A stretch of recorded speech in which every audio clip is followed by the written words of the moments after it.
So I sort of mentioned in passing in my story about martial law earlier in the show that the mayor of Portland was tear gassed along with protesters recently by Donald Trump's federal troops operating under the banner of Homeland Security, but I never really gave you the details of what happened there.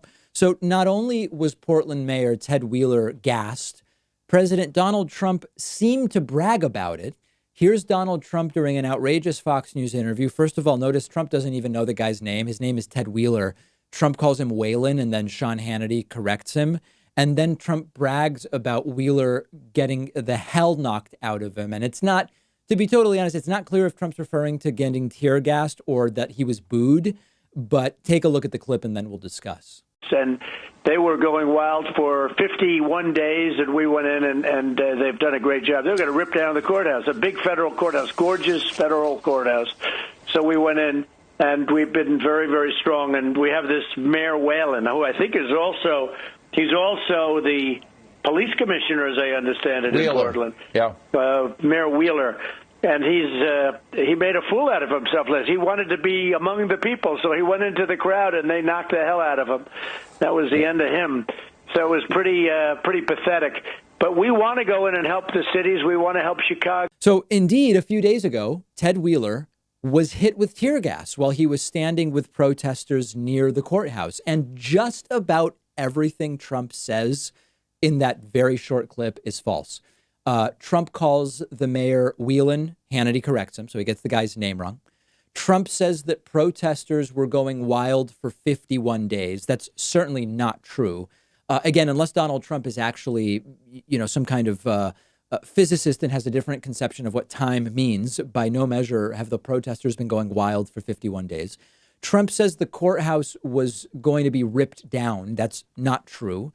But the really shocking thing here is that it is so dictatorial and so authoritarian that Trump is ridiculing Ted Wheeler for being on the side of the public against the federal paramilitaries. In other words, overwhelmingly, people don't want these federal troops in Portland. Now, I've gotten a couple emails over the weekend from people saying, David, you should see that there are like individuals. Someone told me, although I haven't confirmed, that Brett Weinstein wants the troops there because he says, the rest of the country doesn't really understand what's going on. I don't know if that's true. I got a few emails about that.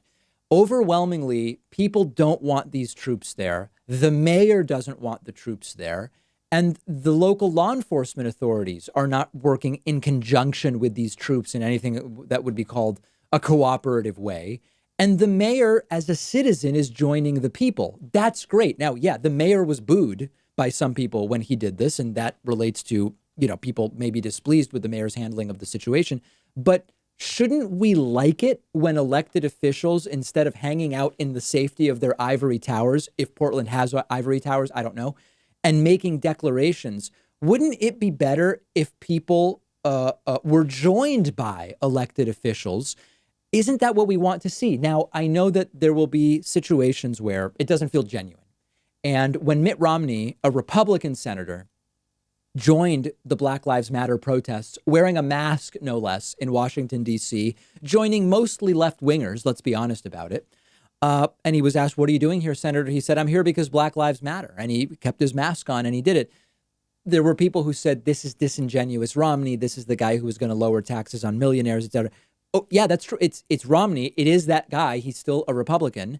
But I think it's important when a Republican says, hey, I have to choose the movement over my party in this particular case. I think that it should be applauded, but with some healthy skepticism that these are still politicians who are calculating what they do. The point is, we should be glad when elected officials join movements rather than just sending out messages on Twitter or hanging out in their office.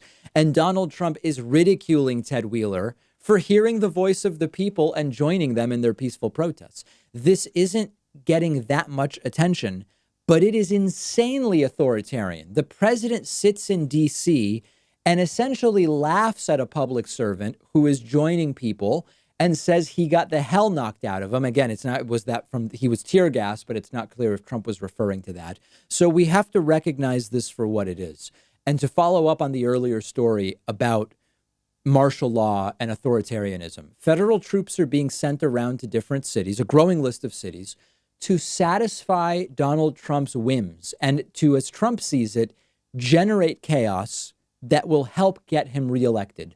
We just can't allow it to work, but this is his plan. Now, to get ahead of a narrative that's being floated already, if you look in some reactionary and right-wing circles, you might be shocked by this.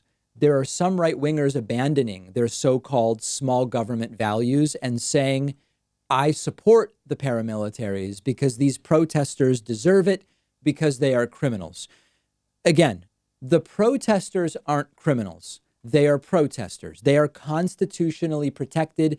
It is speech. They are peaceably assembling, and they are asking for the redress of grievances that they are bringing forward. If they are criminals, then they are criminals, right? Protesters aren't criminals. Protesters are the patriots here, and that's something the right doesn't want to accept. The right has attempted to hold the monopoly on patriotism in the United States for a long time. Certainly, I was most exposed to it around the 2003 Iraq War, but it's not new. It's been going on for decades and decades. The protesters are being patriotic. They are doing the things that our country was enshrined upon. A protester is not a criminal. Now, I've said before, and I'll repeat it. Some of you disagree. Breaking windows at a courthouse is not going to forward any cause, and it is a crime. And you're going to be suffering the consequences of committing a crime if you do it. Setting fires to buildings is not going to further any cause, and it's a crime. And you should expect that if you do that, you are going to be arrested and charged, and it could be really bad for you. Martin Luther King was very clear about this. There's some very interesting contrasts. Look up videos of interviews with Martin Luther King and separately with Malcolm X, both of whom were bringing a lot of different ideas forward, valuable ideas.